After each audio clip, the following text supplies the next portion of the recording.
ஹாய்ங்க, எல்லாரும் எப்படி இருக்கீங்க? நான் சூப்பராக இருக்கேன். இந்த வீடியோ பொறுத்த வரைக்கும் ரஜினி சாரோடைய வீடியோ தாங்க.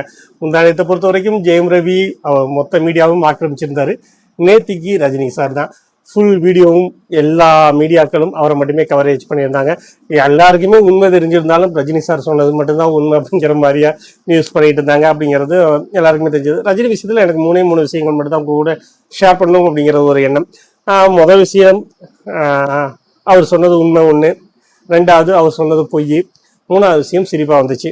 மூணாவது விஷயம் சிரிப்பாக வந்துச்சு அப்படிங்கிறது பார்த்தீங்கன்னா 2021 தேர்தலில் நான் நின்றுருந்தேன்னா அவர் 2021 2001 ரெண்டுலேயுமே குழப்பம் இருந்துச்சு. அந்த டேட்டில் மீடியாவில் மாற்றி போடுறாங்க. நான் அவருடைய வீடியோ ஸ்ட்ரெயிட்டாக பார்க்கல, எல்லாமே மீடியா இது மட்டும் தான், ரைட்டப்ஸ் மட்டும் தான் பார்த்துருந்தேன். ஸோ அவங்க சொல்கிற விஷயம் தான், ரெண்டில் எப்போ வந்ததுனாலும் நீங்கள் தோற்று போயிருப்பீங்க அப்படிங்கிறதா நிஜம். உங்களுக்கு பெருவாரியான வாக்குகள் கிடைச்சிருக்காது அப்படிங்கிறதா நிஜம். 2001 இருந்துச்சுன்னா அந்த சமயத்தில் தான் உங்களுக்கு பாபா படம் ரிலீஸ் ஆயிருந்துச்சு. பாபா படத்துக்கு நீங்கள் மிகப்பெரிய தோல்வி அடைஞ்சிருந்தீங்க. அன்னைக்கு நீங்கள் கிடையாது. உங்களுக்கு 96 நீங்கள் வந்திருந்தீங்கன்னா மாற்றுக்கிறதே கிடையாது, நீங்கள் தான் பெஸ்ட். அன்னைக்கு நீங்கள் யாருக்கு ஓட்டு போட சொன்னீங்களோ மொத்த தமிழ்நாடும் அவங்களுக்கு தான் ஓட்டு போட்டுருந்தாங்க. ஜெயலலிதா அம்மாவுக்கு உட்பட அத்தனை பேரும், பர்கூர் தொகுதியில் ஜெயலலிதா அம்மா உட்பட அத்தனை பேரும் தோற்று போயிருந்தாங்க. நீங்கள் ஆதரவு தெரிவிச்சிருந்த டிஎம்கே தமிழ் மாநில காங்கிரஸ் கூட்டணி பெருவாரியான வெற்றி கிடைச்சி. ஆனால் 98 அந்த மாற்றங்கள் மாற ஆரம்பிச்சிச்சு. உங்களுடைய கருத்துக்களில் பெரிய மாற்றங்கள் தெரிய ஆரம்பிச்சது. நீங்கள் பிஜேபிக்கு சப்போர்ட் பண்ணீங்க. அன்னைக்கே ஒரு விதமான எதிர்ப்பு மனநிலைக்கு வந்துட்டாங்க. 2021 அது உண்மையாக இருந்துச்சுன்னா கண்டிப்பாக உங்களுக்கு நீங்கள் ஜெயிச்சிருப்பீங்களாங்கிறது கூட கட்டாயம் கிடையாது. ஏன்னா உங்களுடைய ரசிகர்கள் எல்லாருக்குமே 50 வயசு 60 வயசு அந்த தாண்டி 50+ தான். ஸோ அவங்க எல்லாருமே ரசிகத்தன்மையிலேருந்து விலகி குடும்பம், குழந்தை, குட்டி அப்படிங்கிற லெவலுக்கு போயிட்டாங்க. உங்களை கொண்டாட யாருமே கிடையாது. அதனால தான் உங்களுடைய தொடர்ச்சியான பட தோல்விகளுக்கும் காரணம். ஸோ நீங்கள் சொல்லும்போது எனக்கு சிரிப்பு தான் வந்துச்சு. நான் வந்துருந்தா ஜெயிச்சுப்பேன். நீங்கள் வந்திருக்கவே மாட்டீங்க சார். நீங்கள் எப்போவுமே வந்திருக்க மாட்டீங்க. உங்களுடைய பட வெற்றிகளுக்காக மட்டுமே நீங்கள் அரசியலை நீங்கள் பயன்படுத்திக்கிட்டீங்கிறது தான் நிதர்சனமான உண்மை. அதை உங்கள் ரசிகர்களோ அல்லது நீங்களோ ஒத்துக்க மாட்டீங்க. ஆனால் நிஜம் அதுதான்.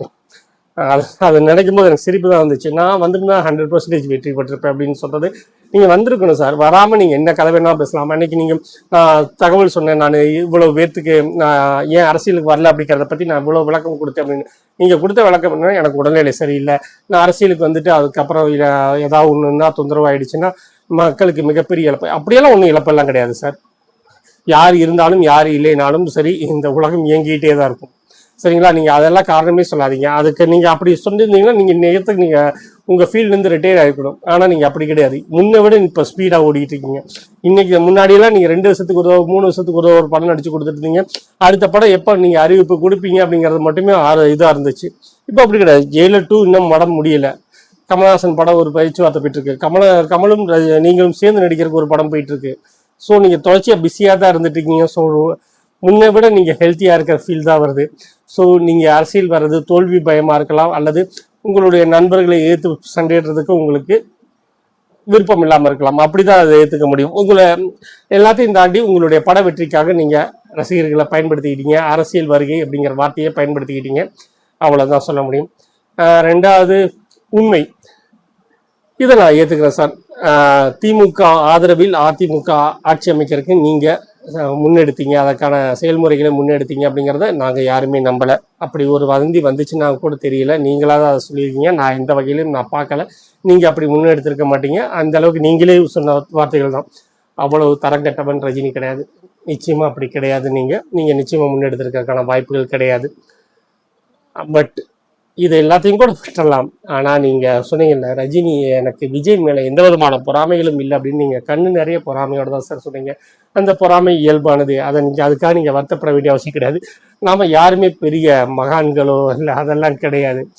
உங்களுக்கு முன்னாடி நீங்கள் சொன்ன அதே வார்த்தை தான். உங்களை விட 25 வயசு சின்ன பையன் உங்களை தாண்டி போகும்போது உங்களுக்குள்ள சின்னதாக ஒரு பொறாமை வந்தே தீரணும். வரணுன்னா நம்ம அப்நார்மல். ஒருத்தன் தன்னை தாண்டி போகும்போது ஒரு பொறாமையும் எரிச்சலும் வரத்தான் செய்யணும் அப்படிங்கிறது இயல்பு. அதையே மறைக்கணும், அவ்வளோதான். நீங்கள் பெருந்தன்மையோடு இருக்கணும்னா இந்த மாதிரி ப்ரெஸ் மீட் வச்சிருக்க வேண்டாம். அன்றைக்கி நான் ஒரு ஃபோனோட ஒருத்தர் வந்தார், அவர் ப்ரெஸ்ஸான்னு கூட தெரியல, அதனால நான் வழக்கம் போட்டு ஏன் ஃபோனோட வந்தவர்கிட்ட பதில் சொல்கிறதுக்கு உங்களுக்கு ஏன் உங்களுக்கு பத்திரிக்கையாளர்கிட்ட மட்டும் தான் பேசுவீங்களா? உங்களை தேடி வரக்கூடிய ஒரு சக மனிதனை உங்களால் மதிக்க முடியலன்னா என்ன அர்த்தம் சார்? நீங்கள் சொல்கிறது எல்லாமே சால்ஜாப்பு அப்படிங்கிறது உங்களுக்கே தெரியும் இல்லையா? இந்த வீடியோக்களை நீங்கள் பார்க்க போகிறது கிடையாது. உங்களுடைய ரசிகர்கள் யாராவது பார்த்தாலும் கீழே நம்மளை தற்கூறின்னு தான் சொல்லுவாங்க. நாங்கள் ஜெயிச்சதுக்கு காரணமே என்ன தெரியுங்களா? தற்குறி அப்படிங்கிற வார்த்தை தான். நீங்கள் அதிகமாக சொல்ல சொல்ல சொல்ல அவனுக்குள்ள கோபம் வந்துச்சு. நான் உட்கார்ந்து கொண்டு போக மாட்டேன்டான்னு உட்காந்து ஓட்டு போட்டு போனான். நீங்கள் தற்குறிகளும் திட்டிக்கிட்டே இருக்கீங்க, அதை பற்றி ரைட்டப் பண்ணிக்கிட்டே இருக்கீங்க. விஜய் என்னடான்னா கேரளாவில் தன்னுடைய அரசியலில் விரிவுபடுத்துறதுக்காக அங்கே ஆள் சேர்க்க ஆரம்பிச்சிட்டாரு, உறுப்பினர்கள் சேர்க்க ஆரம்பிச்சிட்டாங்க. யோசிச்சு பார்த்துக்கோங்க. அதை தாண்டி என்ன சொல்கிறது, சினிமாவிலையும் சரி அரசியலையும் சரி உங்களை தாண்டி போயிட்டார் அப்படிங்கிறது தான். உடனே நான் கமலஹாசனாக இருந்தால் பொறாமப்பட்டிருப்பேன், அதுவும் அது பண்ண நீங்கள் யார் ஜெயிச்சிருந்தாலும் நீங்கள் பொறாமப்பட்டிருப்பீங்க அப்படிங்கிறது நிஜம்தான். அந்த ஏன்னா நீங்கள் தான் பெஸ்ட் இந்த ஒன் அப்படின்ற இந்த இடத்துல இன்னொருத்தர் வந்துட்டாரு அப்படிங்கிறது உங்களால் ஏற்றுக்க முடியல. ஆனால் நிஜம் என்னன்னு கேட்டீங்கன்னா, நீங்கள் சந்திரமுகி சிவாஜி பண்ணும்போதே அயன் சிங்கம் அப்படின்னு சூர்யா ஒரு பக்கம் ஹிட் கொடுத்துட்டு இருந்தாரு, இன்னொரு பக்கம் தில் ஜெமினி தூள் அப்படின்னு பட்டையை கிளப்பிட்டு இருந்தாரு விக்ரம். நீங்க பீக்ல இருக்கும்போது உங்களுக்கு இணையான வெற்றிகளை கொடுக்கக்கூடிய நடிகர்கள் இருந்தாங்க. இப்போ நீங்க டவுன், கிட்டத்தட்ட நீங்க ஜெயிலரை நீங்க வெற்றின்னு நீங்க சொன்னது அது எப்படி வெற்றி ஆச்சுங்கிறது யாருக்குமே தெரியாத விஷயம். ஆனா எப்படி வெற்றி ஆயிருந்தாலும் அந்த வெற்றிக்கு நீங்கள் சொந்தம் கொண்டாட முடியாது அப்படிங்கிறதும் நிதர்சனமான உண்மை. அந்த படத்துக்காக நீங்க கொடுக்கக்கூடிய உழைப்புகளா இருக்கட்டும், உங்களுடைய காட்சிகளா இருக்கட்டும், அது என்னன்னே புரியல. உங்களுடைய கமர்ஷியல் வெற்றின்னு சொன்னீங்கன்னா இந்த 10 வருஷத்துல பேட்டை மட்டும்தான். நீங்க அவள் ஆரம்பிச்சு, கபாலியில் ஆரம்பிச்சு, காலால் ஆரம்பிச்சு, வேட்டையன் அத்தனையும், தர்பார் அத்தனையுமே உங்களுடைய தோல்வி படங்களுடைய உங்களுடைய வெற்றி சதவீதத்தை குறைத்த படங்கள் அப்படிங்கிறதா நிஜம். சம்டைம்ஸ் நம்ம ஏற்றுக்கணும் சார். நம்மளுடைய எப்போவுமே அரியணை அப்படிங்கிறது ஒருத்தருக்கு சொந்தமானது கிடையாது. அது மாறிக்கிட்டே இருக்கும். நேற்றுக்கு எம்ஜிஆர் இருந்தது, அதுக்கு முன்னாடி தியாகராஜ பாகவதர்கிட்ட இருந்தது, அப்புறம் உங்ககிட்ட இருந்தது, இன்னைக்கு விஜய்கிட்ட இருந்து நழுவிடுச்சு. விஜய் அவ்வளோதான், சினிமாவே வேண்டான்னு போயிட்டாரு. அடுத்து யாருக்காவது அந்த அரியணை கிடைக்கும். அது எதுவுமே பண்ணாத ஒரு ஹீரோ திடீர்னு எங்கிருந்தோ முளைச்சி வந்து மக்களுடைய மனசை கவரலாம். ஸோ அதில் பொறாமப்படுறதுக்கான விஷயங்கள் எதுவுமே கிடையாது அப்படிங்கிற நிஜம். ஆனால் பொறாமைகள் அப்படிங்கிறது இயல்பாக இருக்கிறதும் நிஜம். உங்களுக்கு பொறாமை இருக்குது அப்படிங்கிறதும் நிஜம். அதை நீங்களும் ஒத்துக்க மாட்டீங்க. அதை நீங்கள் அன்னைக்கு கும்பிட்டு போடாமல் போயிருந்தீங்க வச்சுக்கோங்களேன், அது பெஸ்ட்டு.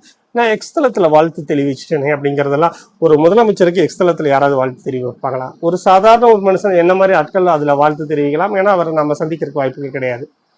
நீங்கள் ஒரு கால் பண்ணி சொல்லலாம், ஒரு அறிக்கையை விட்டுடலாம். எதுவுமே ஒருத்தரை போய் நேரடியாக போய் பார்க்க முடியுது, ஸ்டாலினை போய் பார்க்க முடியுது அப்படிங்கிற பட்சத்தில் இவருக்கு ஒரு கால் பண்ணி சொல்லலாம், ஒரு அறிக்கையாக வர்றதுல எவ்வளவு இருக்கும். நாங்கள் எக்ஸ்தலத்தில் நாங்கள் அறிக்கை விட்டுட்டோம் அப்படிங்கிறதெல்லாம் சும்மா ஒரு சால்ஜாப், அவ்வளவுதான். அதுதான் உங்களுடைய விருப்பமாக இருக்கும். அந்த அளவுக்காவது நீங்கள் இருக்கீங்களே. நான் கூட நினச்சேன் நீங்கள் இறங்கி போயிடுவீங்க.